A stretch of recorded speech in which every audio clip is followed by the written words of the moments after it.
This is How We Change the World with Kimberly Lyle. Oki, and welcome virtually to the University of Lethbridge. Our university's Blackfoot name is Niskum, meaning Sacred Buffalo Stone. The university is located in traditional Blackfoot Confederacy territory. We honor the Blackfoot people and their traditional ways of knowing and caring for this land, as well as all Aboriginal people who have helped shape and continue to strengthen the university community. Before we begin, I'd like to address a quick housekeeping item.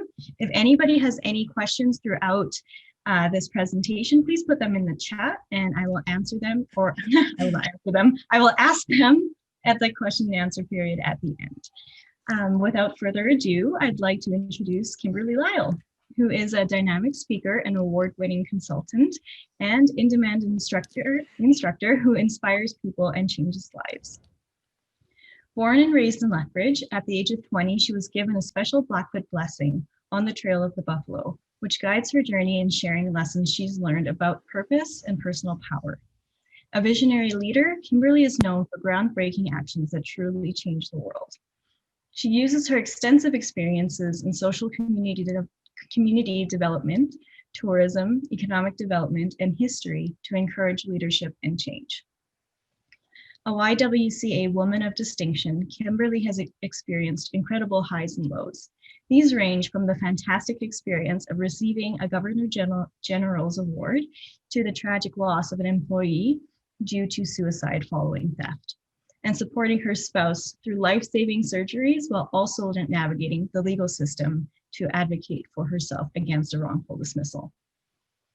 Through these experiences and more, Kimberly has learned what it takes to rebuild and to thrive. Kimberly empowers people. She engages her audiences, forming deep connections while taking them on a journey about themselves. She has enthralled audiences around the world for more than 20 years, encouraging people to live courageously and fully. Her message is of believing in yourself, making choices, and not taking no for an answer. Welcome, Kimberly.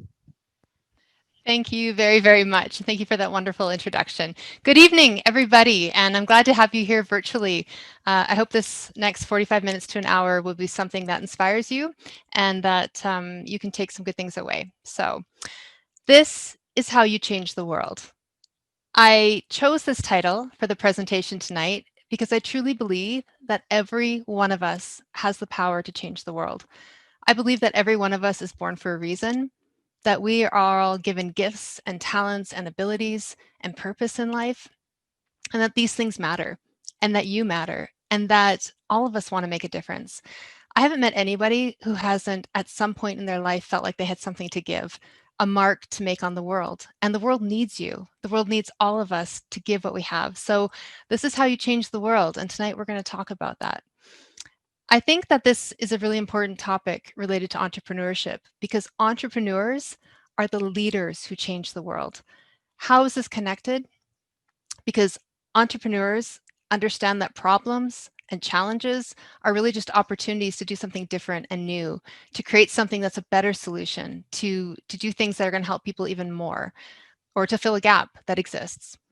Entrepreneurs know that they have talents and skills that they're willing to offer and aren't afraid to take them out there and to use them to fulfill that purpose they've been given. And entrepreneurs also know that the only way to make things happen is to step forward and to lead. We can talk about these things all we want, but if you don't actually take that step, make the choice to take the step into that scary unknown and throw yourself into that problem with all those gifts and talents, nothing will change.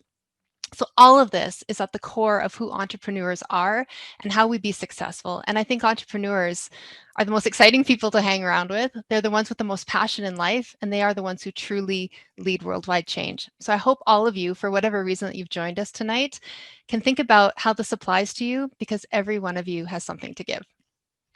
So there's three things that I want to share with you tonight about how do you change the world as an entrepreneur and as an individual. So those three things are, number one, know who you are and what you have to offer. The second is embrace change and struggle as opportunities to grow. And the third one is step forward and lead. Okay, so I'll cover those three things and hopefully provide you some inspiration along the way. The first one is knowing who you are and what you have to offer. And I find that I spend most of my time in this speech tonight on this topic because we think we know who we are, but many times we don't spend the time actually asking the question of ourselves. And not only who are we now, but who have we become? A few years ago, a good friend of mine, we belonged to a business breakfast club together, and she stood up one day and she announced to the room, "Today is the 10-year anniversary of me beating breast cancer." And of course, we were all amazed and clapped, and I had no idea she'd been through this. And then she said, "I'm not the same person today that I was 10 years ago. And I'm glad. And I hope 10 years from now, I'm a different person again." And it kind of struck me when she said that because I thought, why would she say that?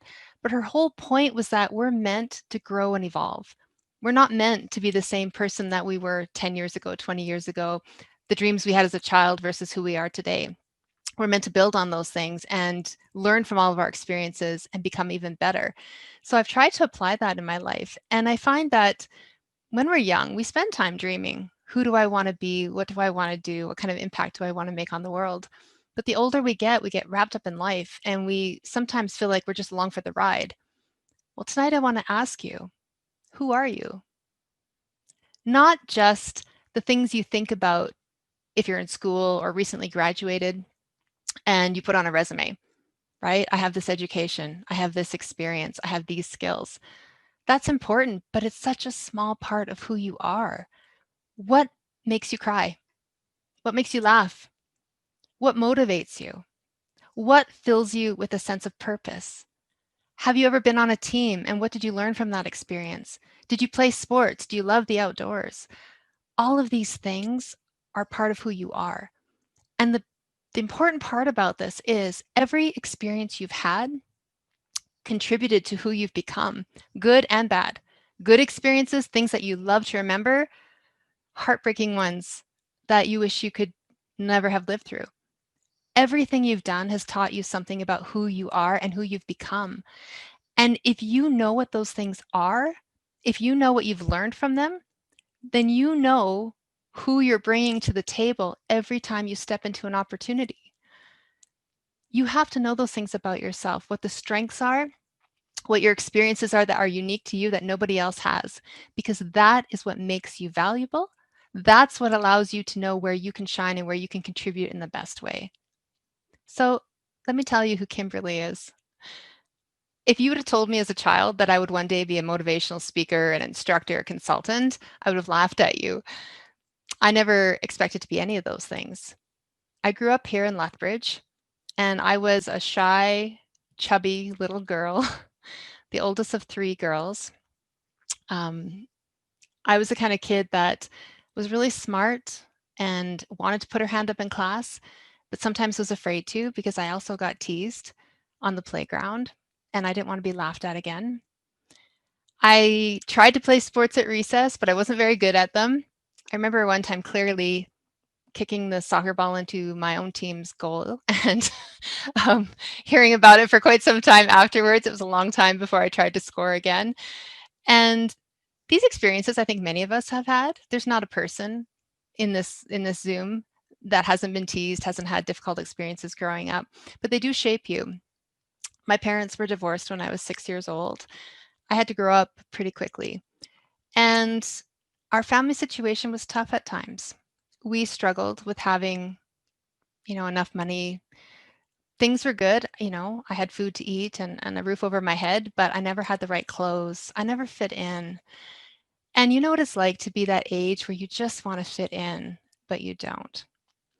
There's a story I want to tell you that I always think about when I think about who I was at that time.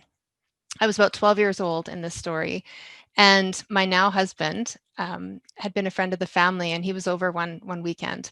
And I think it was a Saturday, and I was in our back porch, and I was putting my shoes on because I was going to go visit a friend who lived around the corner. And my guy comes around the corner, and he says to me, "Where are you going?"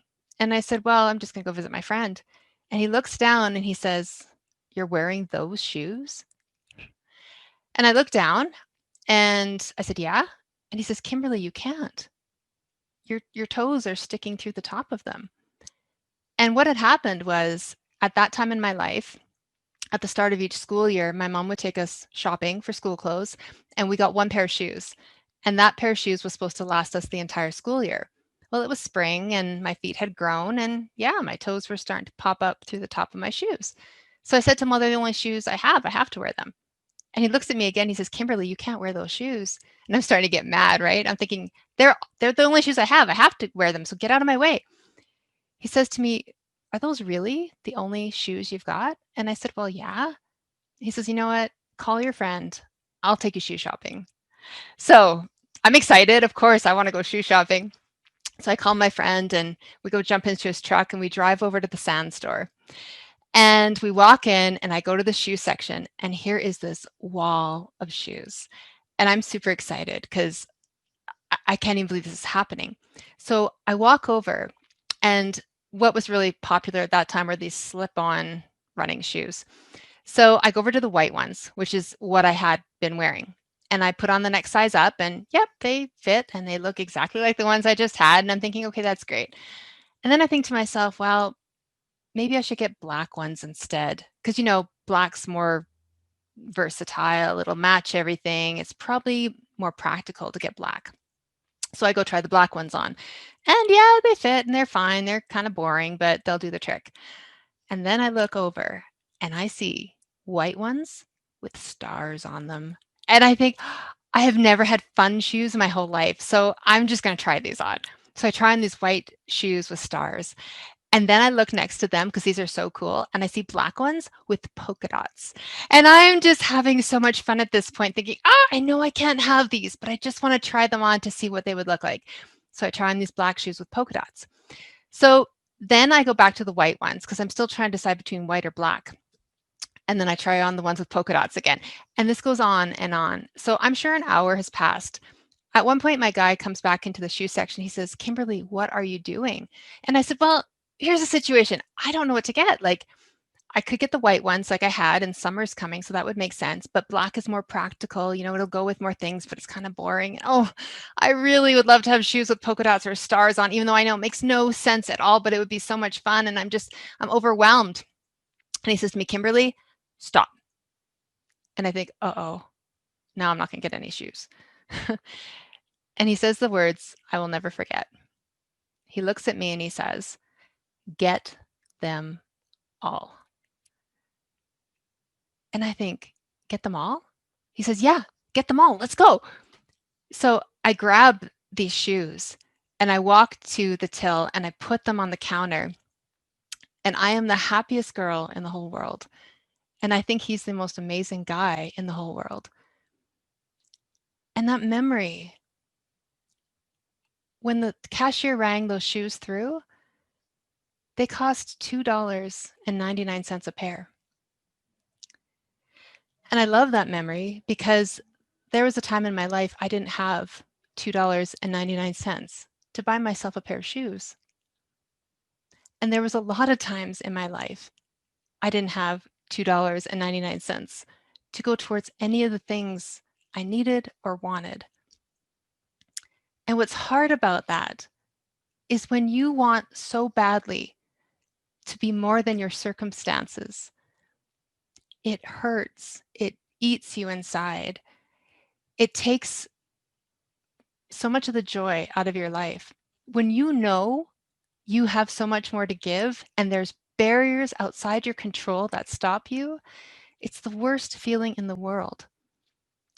I remember being a young girl and just crying, just wishing she could change things, wanting to be more, wishing she could be someone special, someone that people noticed, someone that people listened to.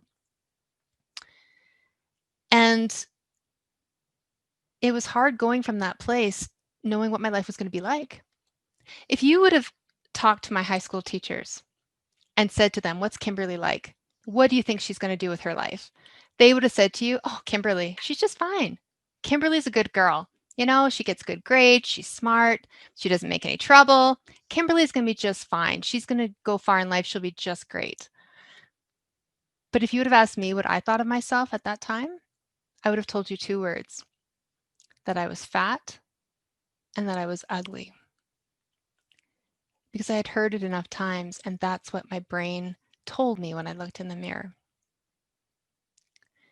So how did I turn that around? How did I become this person who could talk to you tonight?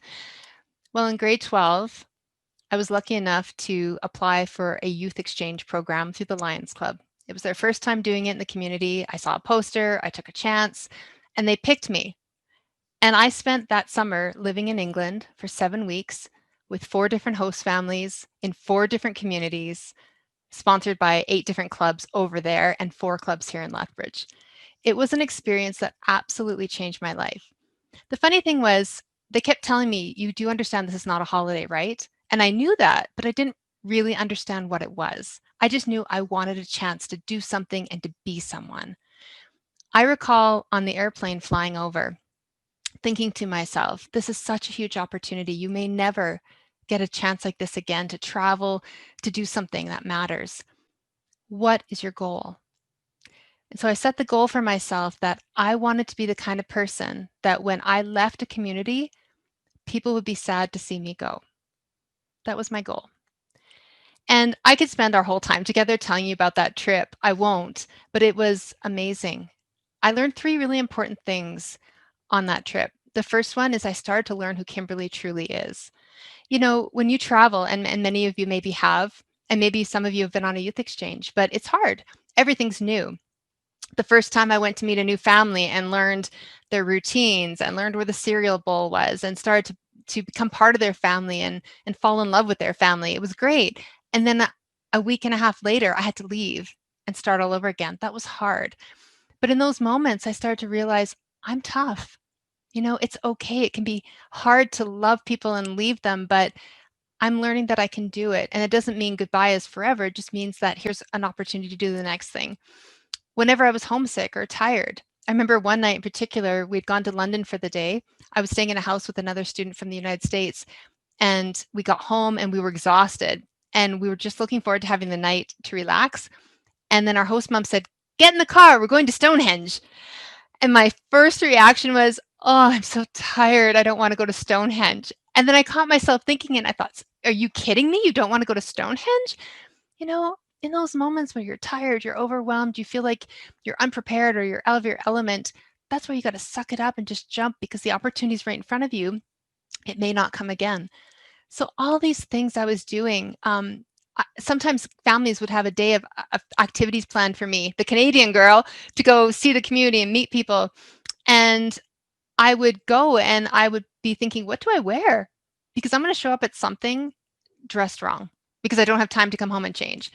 But I learned in those moments, it doesn't matter what you're wearing. It matters who you are, what you put forward. I had to learn to not be that girl that hid in the back of the classroom anymore, hoping someone would notice me. I had to be that girl who walked into a room with her head up and her shoulders back and her hands out and say, hi, I'm Kimberly. I'm from Canada, and I'm so happy to meet you. In doing that, it taught me that when you hide, you don't let people get to know you. You don't let them get to see the true you that you are and the value and the abilities that you have. And by putting myself out there, I got to learn who I was and value myself and respect myself so much more. The second thing I learned in England as an exchange student was how much I love being Canadian. When I traveled, the Lions Club gave me this jacket made from flag material from the 1988 Winter Olympics. And it literally looked like I was walking around with a huge flag on my back. The rationale behind this was that anybody who was picking me up in a train station or an airport would know who the Canadian girl was. And it worked, it worked. But what was so cool about that jacket is I started to realize that every time I put it on, it was such an honor to represent my country and such a responsibility. I would go down the street and people would stop me and say, oh, you're from Canada. And they would ask me questions. And I realized that whatever answer I gave would help them form their opinion about our country. I hadn't been to our whole country. I couldn't just answer, you know, this is what happens in Lethbridge or in Alberta. I had to think about what the whole country was and try to explain how vast and beautiful and amazing Canada is. I often tell people I learned more about Canada on that trip than I did about England. I would talk to young people and say to them, you know, what do you want to do when you're finished school? And I was shocked how many of them would say, I have to leave. I have to leave England. And I'd say, why? And they'd say, because there's no opportunity for me here. I never in my life growing up in Canada thought there's no opportunity for me here. I always knew that if I just worked hard and gave it my best, I could do anything in this country. So I came home being so much more proud to be Canadian. The third thing I learned, and something that's guided me ever since, is something I call the power of people. And what this means is the power that each of us has to make a difference. You see, I was living with families who were members of service clubs, the Lions Club. Many of you might be familiar with Rotary or Kinsmen or many other clubs that are out there. The philosophy is all the same. We can all do little things to make a difference in our community, in one other person's life. And if we all do it, we change the world.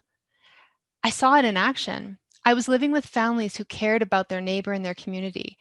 And because I moved from community to community, I got to see the impression they were making. In one community, the Lions Club, that they advocate for people who are blind and visually impaired. So they had built this beautiful park full of all these exotic flowers, and all of the signage was in regular English and then in Braille. And the idea was that people who are visually impaired could come to the park, smell these beautiful flowers, and then read about them in Braille.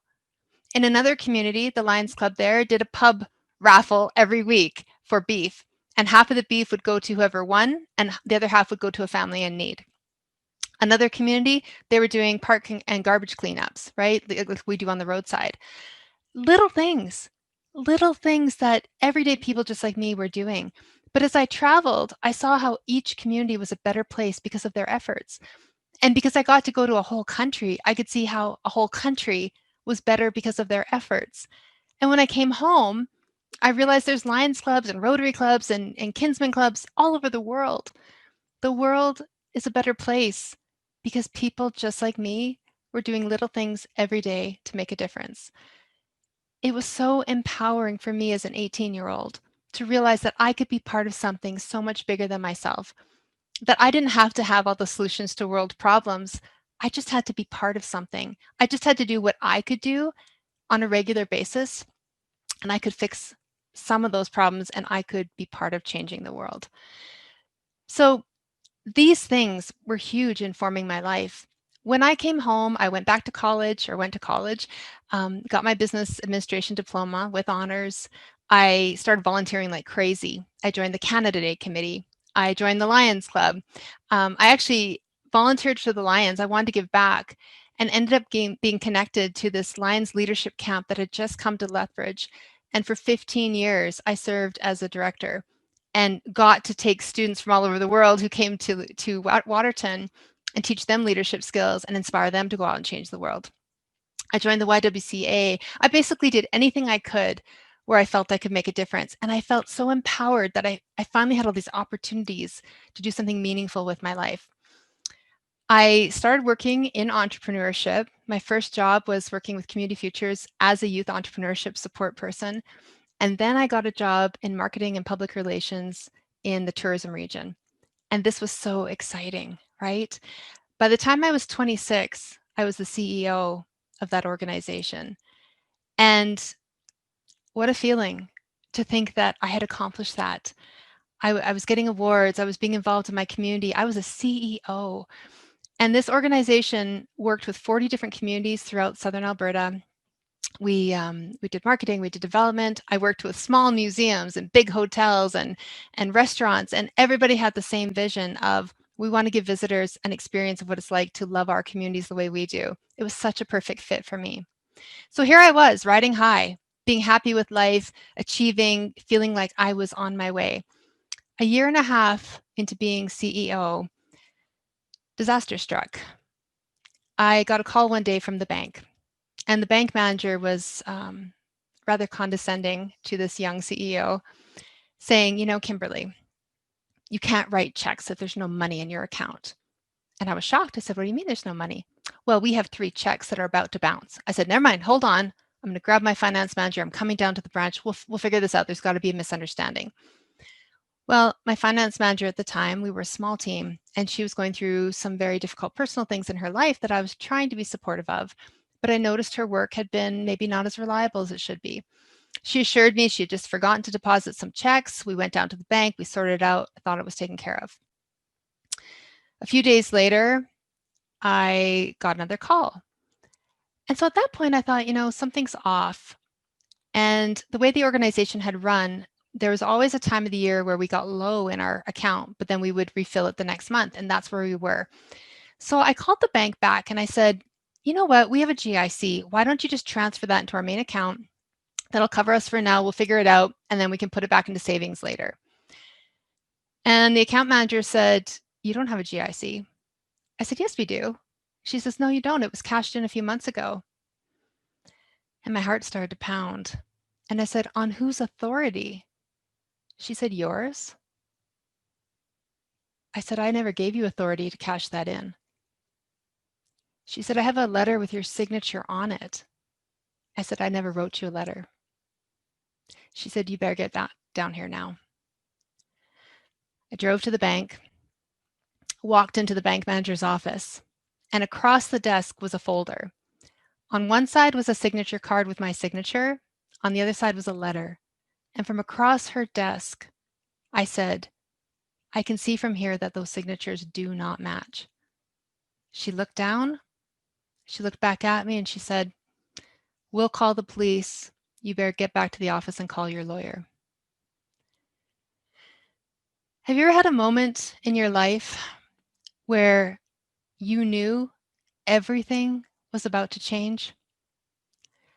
All I could think in that moment was, I want to press the pause button and I want to rewind a day and then I want to go a different direction. There is no pause button. I got back to the office, called my board, called the lawyer. I instantly offered to resign. Luckily for me, my board said, no, not at all. We know this is not your fault. We know this isn't you. We need you. Stay. We had an emergency board meeting. Horrible, horrible thing to go through. We had our lawyer there. The police advised us, make sure that this stays quiet. We don't want her to realize that you're onto her. And then we had, unfortunately, some difficult relationships with City Hall at the time, and they leaked it. And we were front page news the very next day. And I can't tell you what it's like to have worked so hard to build your reputation, to be so proud of your community and what you're giving. And then suddenly your organization's on the front page. All they say is there's been this horrific fraud, but they don't say who did it because they can't yet. And for the next 3 weeks, every time I went anywhere in the community, I would walk into the room and the entire room would go silent. I knew what everybody was thinking about me, and it was horrible. You also think that people will come together and support you when you're going through trauma. It doesn't always happen. My small, close, wonderful team of staff, it was like a bomb went off. And instead of supporting each other, everybody was hurt, angry. The person I was closest to on staff, I remember one day just screaming at me across our kind of central area where we all gathered. I couldn't tell them what was going on other than there had been a theft. All of us had to be investigated so we could be cleared. So by me not telling them, formerly we shared everything, she was angry, she was hurt, she was upset, she had every right to feel that way, but it was horrific to live through. And the thing I learned too is it's not like what you see on Law and Order or these TV shows where the police swoop in, you find the culprit, you get the proof, and then you charge them and it's over. It takes time and patience. And I was so frustrated going, we know who did it. Just charge her. I remember one day, this was about 3 weeks after, coming home from work, and I was just exhausted. I was so tired of trying to maintain this confidence to get us through this. And it was election time, and my husband and I used to go to all the forums. And so I got home and my husband said, okay, we're going to go to the forum tonight, right? And I said, I just can't. I can't do it. I can't walk into one more room where everybody looks at me and stops talking and I know they think I'm a thief. And he looked at me and he said, are you kidding me? Are you kidding me, Kimberly? That is not who you are. And I'll be damned if I'm going to let them beat you down. You get upstairs, you have a shower, you change, and we are going to that forum. I wish I could tell you I was really inspired by that speech. I was furious. I was so angry. How dare he? He doesn't even understand what I'm going through. But when I get angry, I don't I get defensive and I do it. So I went stomping up the stairs and I had my shower and I got dressed. Not only did I get dressed, I wore a gold jacket. I thought, damn it, people are going to stare at me. I'm going to give them something to look at. And we went to that forum. And it was really good because, again, it made me stand up and remember who I was. The next morning, as I'm driving to work, I thought, I need to know something's going on. So I stopped at the lawyer's. And he said, Kimberly, I'm so glad you got here. I have an update. Come on upstairs. I got to his office and he said, here's the situation. Her daughter called me yesterday. She's going to turn herself in. Really? Yes, it turns out she has had a gambling problem. She's done this before. She's going to turn herself in and get help. Thank you. Okay, this is great. He says, you know what? Sit down. I'll call her right now, the daughter. I'll put her on speakerphone. You can hear everything. I'm thinking, okay, this is great. So I sit down. He dials. Hello? Hi, yeah, oh, this is not a good time to talk. Okay, no, I'll talk to you later. And he hangs up. And he looks at me and he says, she's killed herself.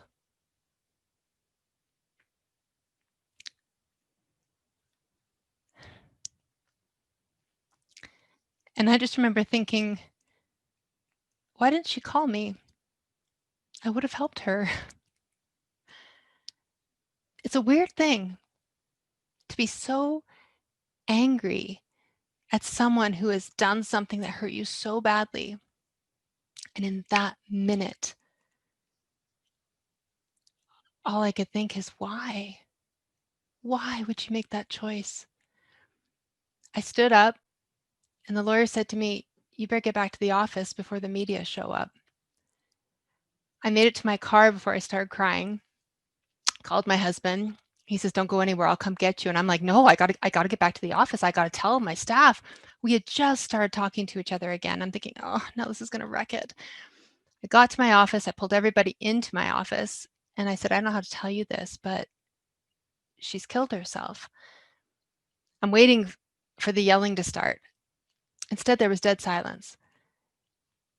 And finally, my staff, who had been the most angry with me, reached across my desk, grabbed my hand and said, Kimberly, don't blame yourself.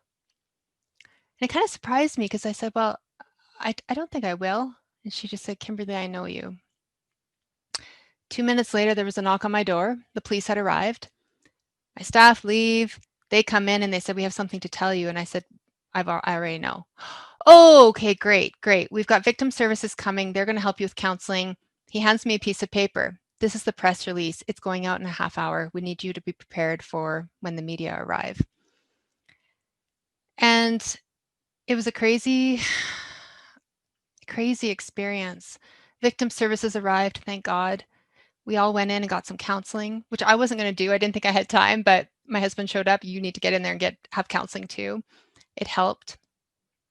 And then I was on camera talking about this horrific end to such a tragic thing we'd gone through.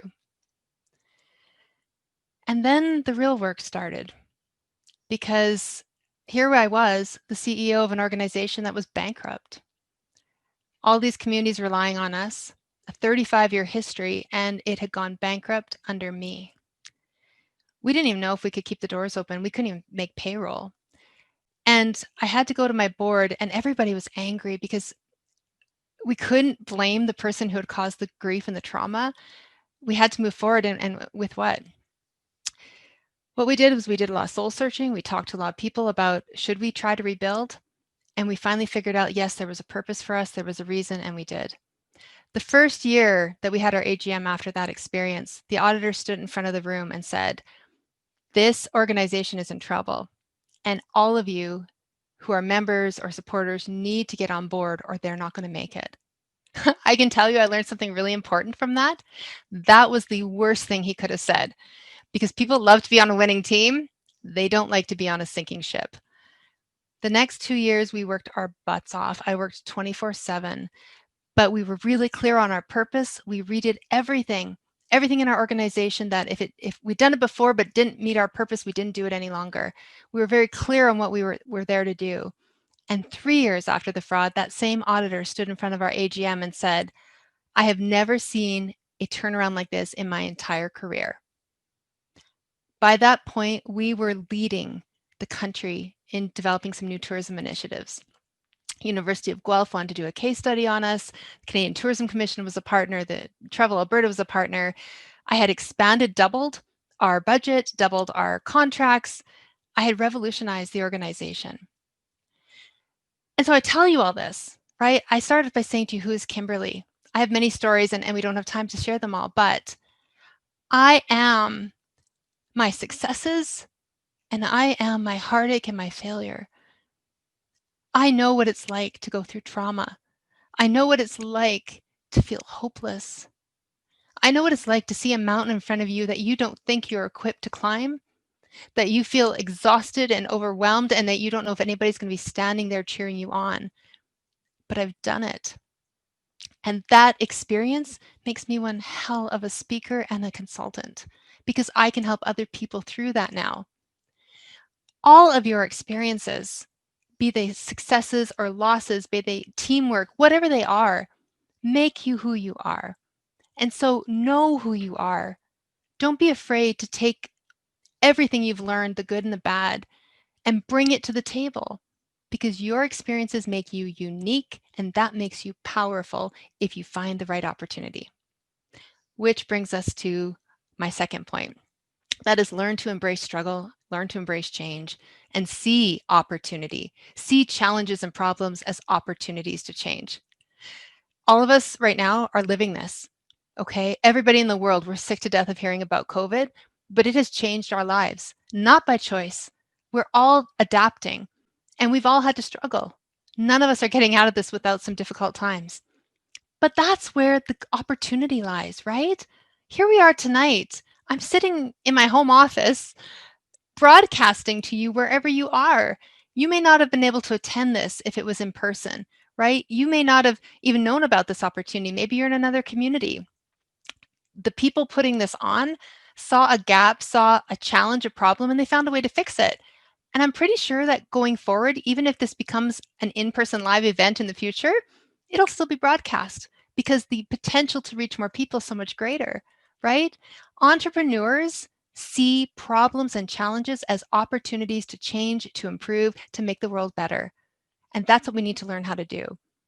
I never chose to be a consultant. In fact, it was not in my game plan at all.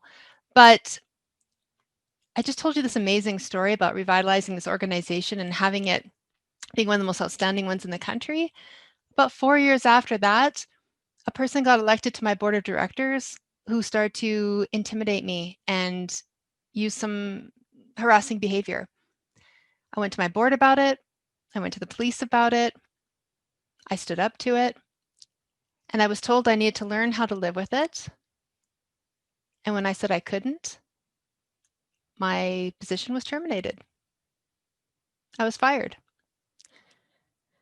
So the world turns you upside down, right? I won't pretend that that wasn't heartbreaking. I won't pretend that that wasn't painful. It was horrible. And I fought a 7-year legal battle related to it. But suddenly I had to figure out again, what do I want to do? I am not a job title. I am not an organization. And I had forgotten that. I am someone with purpose who has gifts and skills and talents to give to this world. And consulting became a way for me to do that. I didn't seek it. People started coming to me with projects, with opportunities, and suddenly I was able to jump in and do this wonderful work. One cool example is I was a volunteer at a little museum called the Coyote Flats Pioneer Village. It's in Picture Butte, which is a tiny little town near Lethbridge. For years, my husband and I ran the ice cream stand during harvest days, and I loved this little museum. It was a group of old guys who loved old tractors, and they had such a large collection, they ended up getting buildings, and suddenly they have this historic village that they're taking care of. And I always wanted to help them with grant writing or things that would help them be sustainable. So one year, I wrote them a grant to get a summer student. And when I went to see her for the first time, she was so excited about this job. She loved the place. She loved the stories that these old guys would tell. And she said to me, "What happens to the stories when they die?" All of their volunteers were in their 70s and 80s. And it struck me. I thought, I don't know. I don't know if they're recorded anywhere. Well, a week later, one of the board members came to me and said, "Kimberly, we have this opportunity. There's this grant that's available." And I was familiar with it. And he said, "Would you write us an application to get a golf cart?" And I said, "No, I won't, because I see a challenge and an opportunity here. I will write you a grant to capture the stories that you all tell around here while you're still here to get them." And he looked at me and he went, "But we'd really like a golf cart." And I said, "You know what? You have enough tractors around here. You can figure something out. I want to do this because you need it." Luckily, he trusted me. It's a long story, but I wrote the grant. I partnered the museum with the local high school. We got the money. Halfway through the project, things went sideways because the high school, my plan was to have professional reporters and videographers interview the seniors on site and get their stories, and have the high school media class shadow them and do some kind of project based on it. Well, the principal of the school changed. The school media lab was undergoing renovations. 9 months after we were supposed to start the project, the school was able to come on board. By that time, I completely changed the project. I bought 4K video cameras for the Picture Butte High School. At that time, that was the most technologically advanced school in Southern Alberta. I discovered this place called the Center for Oral History and Tradition at the University of Lethbridge. This is what they were doing. I got trained in how to do oral history interviews. I hired 2 university students who were history students to help me. We had the high school students trained by Dr. Jenna Bailey, who was from the Center for Oral History and Tradition. She went right into the Picture Butte High School. They produced 5 incredible promotional videos about the site, and myself and the 2 university students did 50 life histories of seniors, going into their homes, asking them to share all of their memories. The entire project is archived at the University of Lethbridge Library. Incredible, right? And just from looking at an opportunity, the cherry on top was we won the Governor General Award for Excellence in Community Programming. One museum in the entire country. And the neat thing about it was I got to go to Redo Hall to receive this award.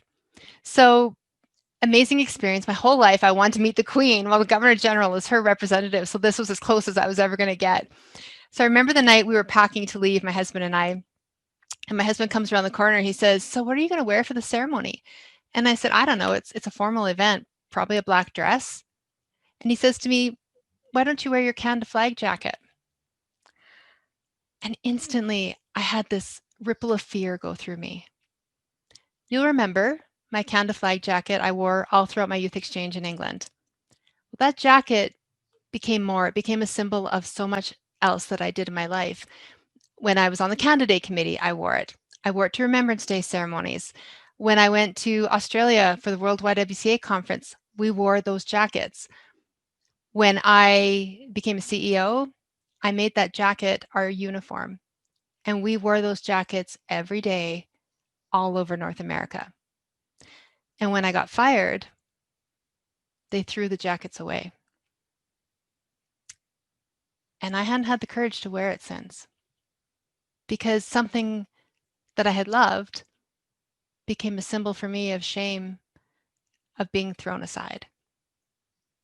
So when my husband said to me, "Why don't you wear your Canada jacket?" all those emotions came rushing back. And I thought, I don't know if I can. I realized at that moment, I had a choice to make.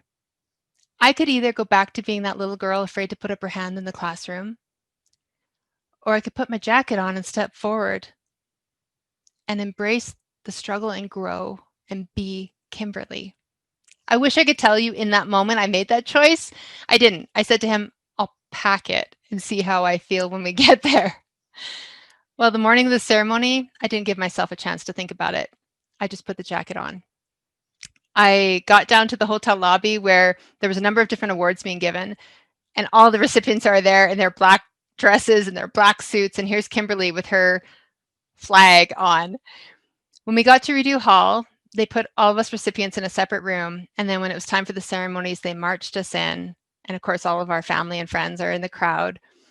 And it's a very formal ceremony. There's a lot of protocol involved. So it goes quickly and it's quite magical, but it's very formal. So you have to know what you're doing. And they trained us. We'd gotten there early so they could show us what to do. So I was waiting, and my award was towards the end of the ceremony. So finally, the announcer stands up and says, "Your Excellency, I present you Kimberly Lyle." And I stood up and I walked to the end of the aisle, and there at the front of the room is the Governor General sitting in this beautiful big chair. And above him is the picture of the Queen. This is when David Johnson was Governor General, wonderful man. And so I nodded my head and he nodded his. And then I was to walk to the front of the room while they read a citation about the award.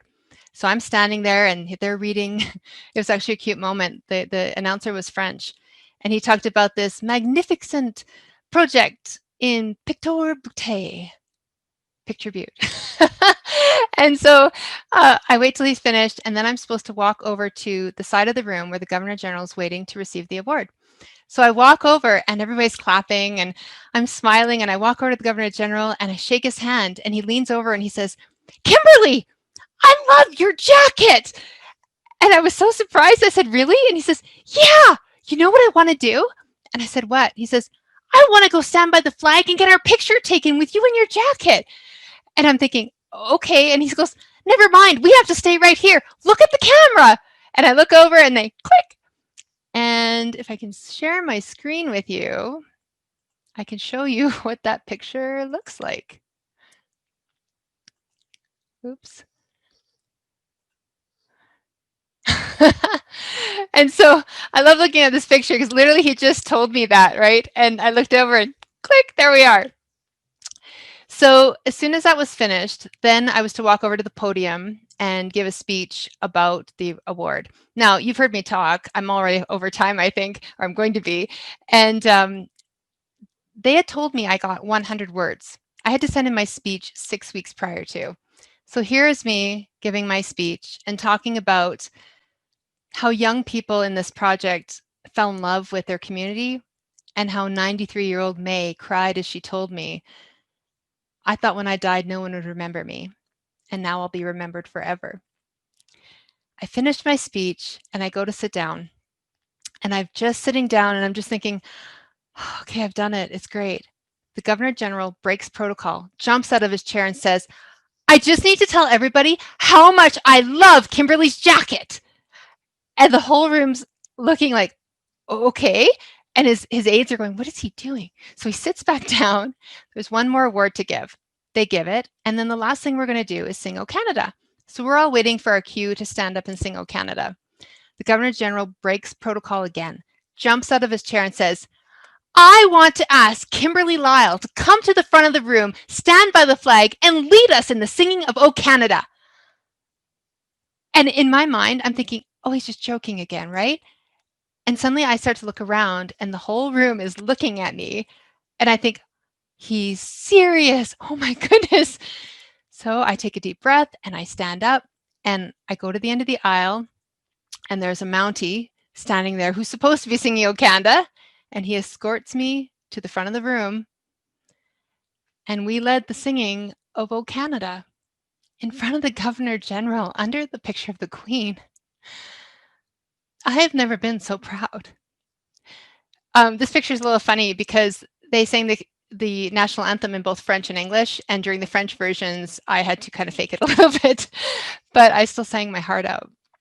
When the ceremony was over, we went into a ballroom adjacent, and this was the opportunity for our friends and family to come and meet the Governor General and get pictures, and everybody wanted pictures with their family and the Governor General. And my husband was there, and he was wearing a matching jacket, and I thought, oh man, it'd be really cool to get a picture of him and I with the Governor General and our jackets. So we're waiting, and everybody's pushing to get to the Governor General, and it's hard, and I'm waiting my turn. And Garth, the Mountie, comes over. We're now good friends, and he says, "Well, you want to get this picture?" And we said, "Yeah." He says, "Let me go talk to his aide." So he goes to the aide. She brings us over to the Governor General. She whispers in his ear. He looks at me, and he shakes his head. And I'm thinking, what happened? I thought we were friends. He whispers back to her. She says, "Come with me." Suddenly, my husband and I are escorted into another ballroom where 2 minutes later, the Governor General arrives and we get our own private photo session with him. It was amazing. And here we are. What was so cool is the whole time he keeps saying, I love that jacket. I love the jacket. He says, geez, I have one that's kind of like it. I wonder if I could go get it. Because, of course, where we were was his residence. And his aides are going, no, you're already late. You can't go get your jacket. So my husband says, you really like this jacket? And he says, yeah. My husband says, do you want to wear mine? And the governor general says, yeah. So he rips off his suit jacket, throws it at his aide. The guy catches it. My husband takes off his jacket. And here's the final picture. That moment, that moment was magical. My husband, a month later, had life-saving surgery in Toronto. When we were getting those pictures taken, we didn't know if he was going to make it through the surgery. And to be able to share that experience, just think what would have happened if I would have not worn that jacket.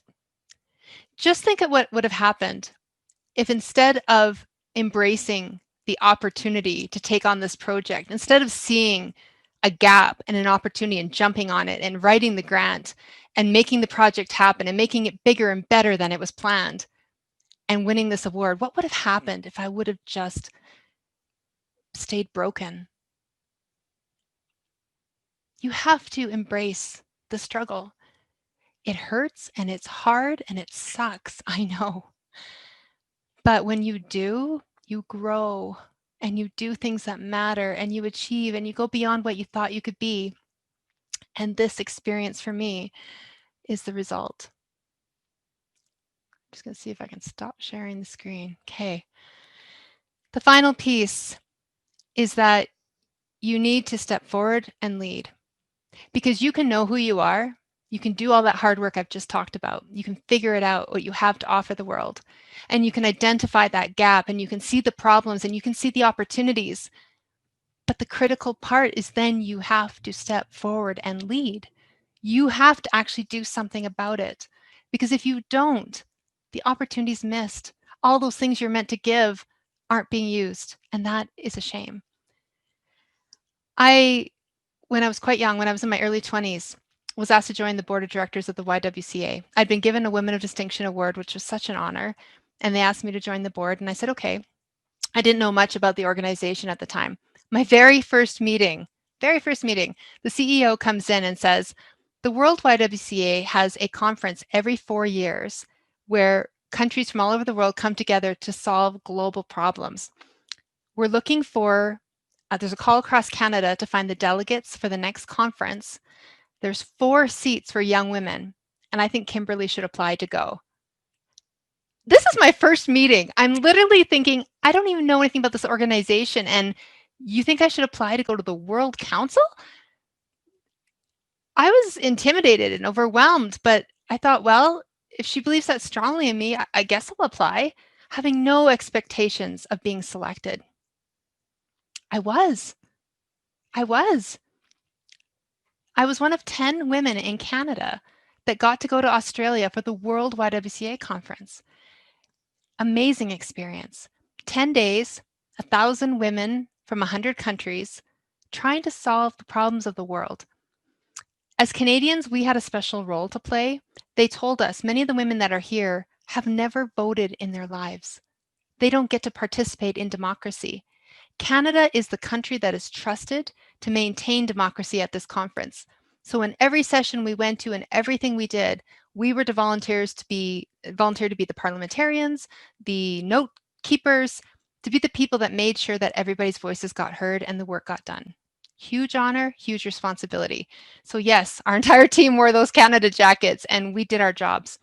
The first 2 days of the conference was set aside for the young women. So here I am in this room full of young women from all over the world. And what they decided, there was 4 subject areas they wanted us to delve into and work on. And I don't remember what they all were, but one of them was entrepreneurship. So I remember thinking, I'll go there because, hey, I've just graduated from college, business school, blah, blah, blah, blah. This is where I should be. And just at the last moment, I thought, you know what? I'm already comfortable in this. If I go into this topic, I'm not going to grow. I need to pick something that is completely foreign to me. something I know nothing about, so I can learn something. So the topic that was the most unlike me, the most foreign to me, was women's reproductive health. So that's what I chose. And I have to say, 20 minutes into the session, I thought, what am I doing here? I am so uncomfortable right now. I mean, I had already decided I wasn't going to have children. This wasn't my thing. And wow. But I stuck it out, and something pretty crazy happened. So over the 2 days, what they did was they split us into continents. So all the North Americans were in one group. All the people from Africa were in one group. All the people from South America were in one group. And everybody was talking about challenges with women's reproductive health in their continent. Well, I learned about Africans and AIDS and HIV, and how if a woman got raped in those countries, and how rape is used as a method of war in many countries. Congo, if a woman got raped, it was her fault. And if she got HIV AIDS, she no longer existed. Literally, the government's attitude was, you're going to die anyway. Therefore, you can no longer access healthcare. You can no longer go to school. You cannot work. You no longer exist. I was shocked. Female genital mutilation, the horrors that went on with that in various countries. The ladies in South America saying, we can't get access to contraceptives. In North America, we talked about sex education. It was such an eye-opener to me how one topic could be home to so many different challenges in so many different places. At the end of those 2 days, I couldn't stop thinking about it. And to me, the core of it was, if we as women couldn't even be educated about our own bodies and couldn't be allowed to make decisions about our own bodies, how could we possibly do anything else? How could we possibly vote or have businesses or be part of our community when in many countries women didn't even have the right to be educated about their own bodies? I couldn't let this go. And I talked to the 4 women from the Canadian delegation, the young women, and we agreed we should write a resolution to bring forward to the whole council. Well, it's complicated because how it works is it usually takes anywhere from 8 to 12 years for a resolution to get passed. A country will make a resolution for the World YWCA. They have to get 12 other countries to sign off on it. And then you have to decide how many resolutions your country can bring forward each time. And because they're only every 4 years, it's complicated. So we decided that this was important enough that we would write the resolution, we would get the support, but we would let a different country put it forward because Canada was already maxed out. So every night our delegation met. And the night that I explained this to our delegation, I'll never forget, the leader of our delegation was this woman from Quebec. She had red hair, and I thought she was going to explode. I was afraid of her to begin with. And when I explained all this and why I was passionate about it and how we were going to let another country bring it forward, she looked at me and she said, no. And I thought, oh no, we're not going to get to bring the resolution forward at all. She said, you will write the resolution. Canada will bring it forward and you will present it. I thought, okay. So on the last day of this conference, I stood in front of a room of 1,000 women from 100 countries, and I said to them, I need your support. We as women deserve the respect and the dignity to be able to learn about our own bodies so we can make informed decisions about our own bodies so that everything else we do can come from a place of health and respect. I ask you to support me and vote yes to this motion. And I watched when they called the vote as 1,000 women from 100 countries put their hand in the air. It was unanimous, the only unanimous vote of the entire conference. And from that moment on, the YWCA worldwide adopted education for women about their bodies as a core mandate. See, this is the thing, ladies and gentlemen, if you're on the Zoom, you have to step forward and you have to lead, even if you're scared, even if it doesn't seem like it's the right time. When you know who you are and what you have to offer, when you see that opportunity, You step forward and you speak up and you lead. And that is how we change the world. That is how you make your mark. That is how you make a difference. I want you to understand. I want you to understand as I wrap this up. You have plans right now. You have dreams. You have goals. And some of them will come true. Some of mine have come true far beyond what I ever dreamed possible. Some of them won't. You can do everything right. You can have the best plans. You can work really hard, and it still might not happen. That's okay. The point is, if you have purpose in your life, if you know what motivates you, you will figure it out. What motivates me is being that young girl crying in her bedroom wanting more, knowing I had more to offer. I said, if I ever get the chance to stand in front of a government or a decision maker and stop it so other young girls aren't in their bedrooms crying, I'm going to do it. So everything in my life, whether I worked for someone else or did my own thing, has been driven by that purpose.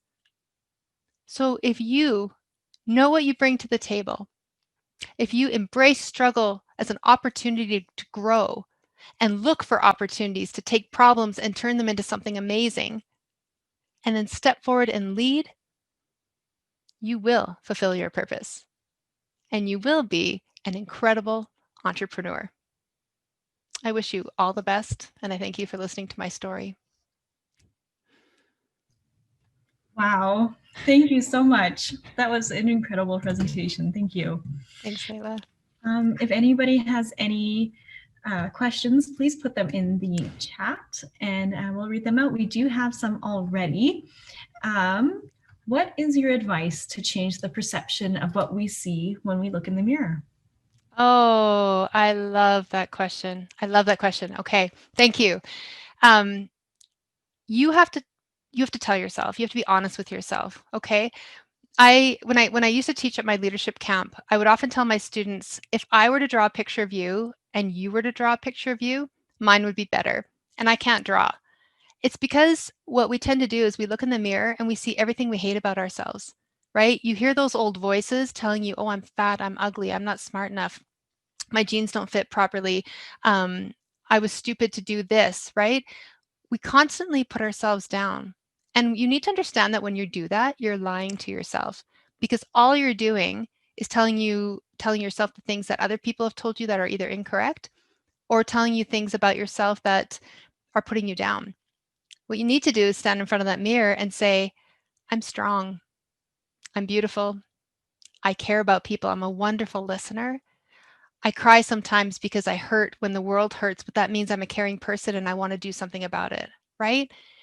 It's like looking at all your experiences and saying, here's where I'm strong, here's where I'm capable, here's what I'm brilliant at, here's what I bring to the table, here's what I have to offer.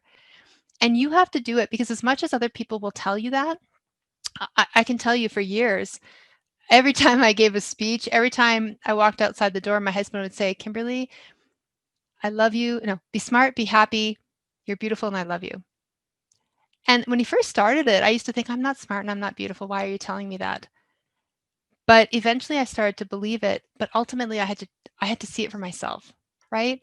So you I'm a big believer in choice. It's like I said, you have to choose to lead. You have to choose what you tell yourself. You have to choose to shut off that negative voice in your head that puts you down, and you have to choose to be honest with yourself and say what's brilliant about you and what's amazing and what you're working towards and that you believe in yourself. And it takes practice and it's not easy. It doesn't happen overnight, but you're the one that has to do it.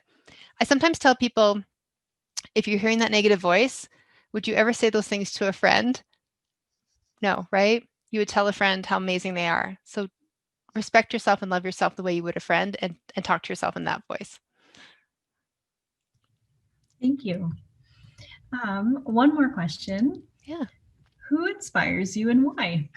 Oh, wow. I have so I have so many people that inspire me. My husband does. He's one of those people that he can be really abrupt and really blunt. And sometimes people don't like that about him, but he's a fighter. he's had to fight medical conditions his whole life, but especially in the last 7 years, stuff that I think a lot of people would have given up on. He's been through more pain, more agony, more things that should have been depressing. After the suicide and after I got the organization back on keel, I went through burnout and breakdown, and that was a horrific place for me to be, and he never ever gave up on me. Never gave up on me. And I just thought, I remember one day I was so anxious, I was so filled with anxiety. There was a time, I couldn't dress myself. I couldn't get out of bed, but I couldn't stay in bed. I couldn't eat. I couldn't sleep. It was horrible. And I was so full of anxiety. He said, let's go outside. So we were outside and he had bought me this birdhouse, and it looked like a lighthouse. And we had this tree in our backyard that had died, but it was still kind of there like a totem pole. And he said, it'd be really cool if we could put the birdhouse up on the totem pole. And I'm like, okay, that sounds good. And he could see I was so worked up and anxious. He says, I'll go do it. So he tied a rope around his waist and climbed up this tree with this birdhouse. And I remember just thinking, he loves me enough to do that because he knows I need something to be looking at, to be thankful for right now. If he can try that hard, so can I, you know? So he inspires me. People like Brene Brown, I'm sure many of you, follow her and how she gives the world ways of looking at life differently. I have friends who have been through tremendous circumstances. They inspire me. It's hard. I can't say just one person. I find inspiration in pretty much everyone I meet and in things I see every day. So people who just are their true genuine selves, who love themselves and who give their best, that's the greatest inspiration I can see. Thank you. Thank you so much. Thank you. That's all the questions that we have.